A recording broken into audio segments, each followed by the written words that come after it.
We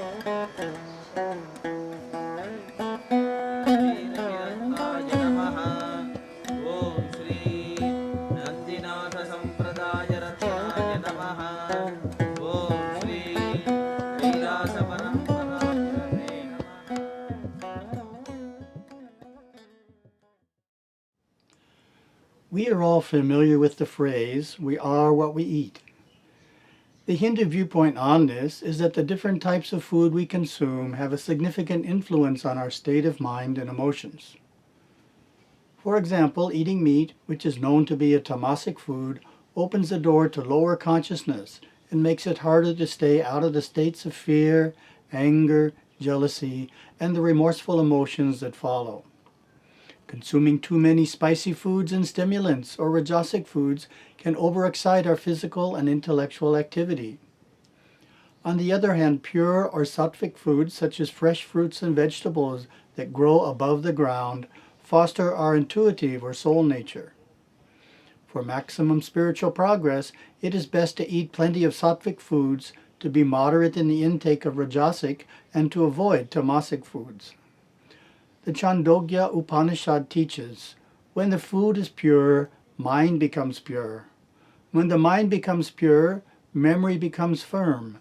And when a man is in possession of a firm memory, all the bonds which tie him down to the world are loosened. Today, I want to expand the idea that we are what we eat by pointing out that our companions are an equally important influence on our state of mind and emotions. Hence the title, We Are Whom We Meet. The ethical scripture Tirukkural in chapter 46, Avoidance of Base Company, has 10 insightful verses describing how powerfully we are influenced by the company we keep. Here are 2 of the verses. As water changes according to the soil through which it flows, so a man assimilates the character of his associates. Even perfect men, possessing the mind's full goodness, are fortified by pious fellowship. Our actions, speech, state of consciousness, and attitudes toward life are all strongly influenced by our companions, just as they are by the food we eat. Therefore, it is important to surround oneself with good, religious, higher consciousness people. Every few months I receive an email from someone saying that he or she used to perform sadhana, regular religious practices, but stopped some time ago and now wants to get started again. The advice I give always includes attending a weekly satsang with others who are also performing sadhana. It can be difficult to sustain sadhana if you are striving alone. We need the companionship of others on the path to keep our sadhana strong, especially during difficult times in life. As my Gurudeva, Satguru Savaya Subramanya Swami, often said, the group helps the individual, and the individual helps the group.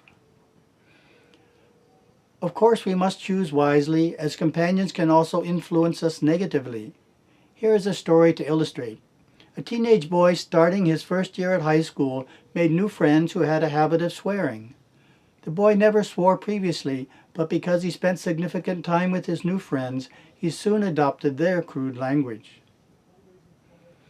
One of the times in life when religious companions are extremely important is during the university years, especially for students living away from home. The most obvious negative influence comes from fellow students who are more interested in partying than studying.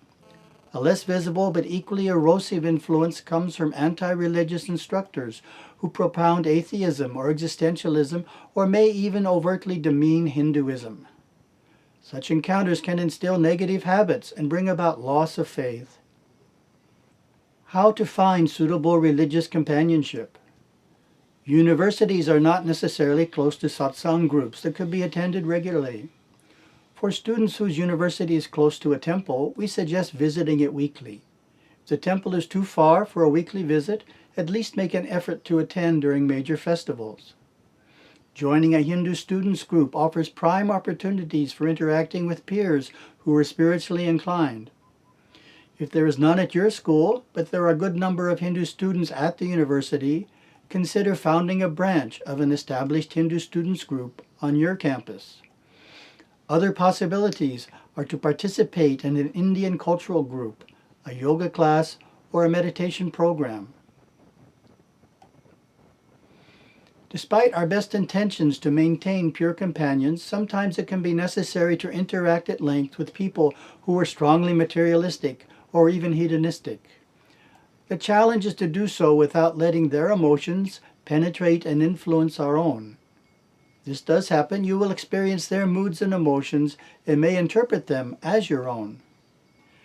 The aura is a luminous, colorful field of subtle or astral energy, radiating within and around the human body. The colors of the aura change constantly according to the ebb and flow of your state of consciousness, thoughts, moods, and emotions. Fortunately, there are yogic exercises you can employ to vitalize your aura. Here is one such exercise from my guru.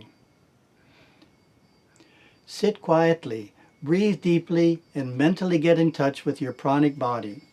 First by visualizing it, and secondly by feeling it. The pranic body of most people extends out from the physical body about 1 or 2 inches, depending on the level of vitality. Of course, the pranic body also completely permeates the entire physical body.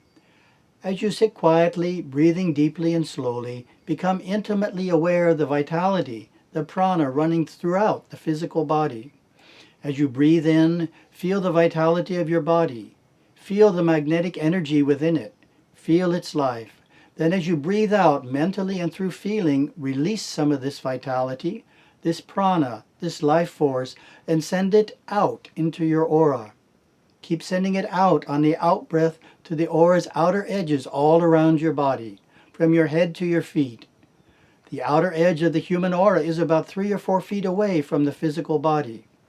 After you have charged your aura with vital prana in this way, about 9 times, 9 breaths, you should begin to feel a magnetic shell being built around the outer edge of your aura.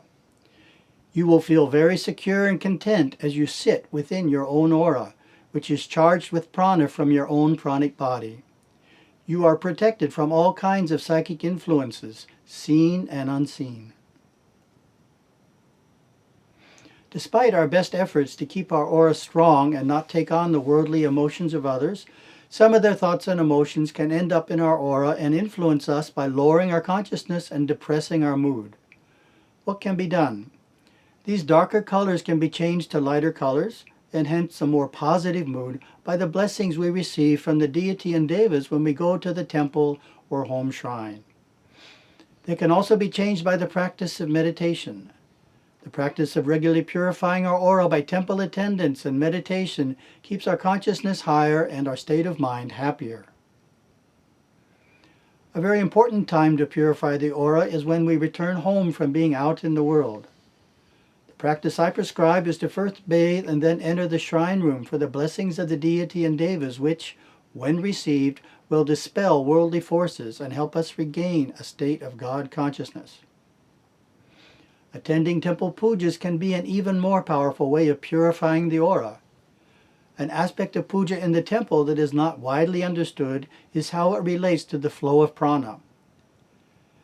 Except for the concluding arati, puja is a process of giving prana to the deity. This is done through offering cut fruit, cooked food, water, fragrant flowers, and milk. Then during the final arati, the deity and his helpers or devas reflect back this prana into the aura of each devotee, purifying it of subconscious congestions. The devotee so blessed leaves the temple feeling uplifted and relieved of mental conditions he had been burdened by. Here is a final word of advice from my guru on the importance of spiritual companionship. He taught, "To sustain shaucha, purity, it is important to surround oneself with good devonic company, to have the discrimination to know one type of person from another.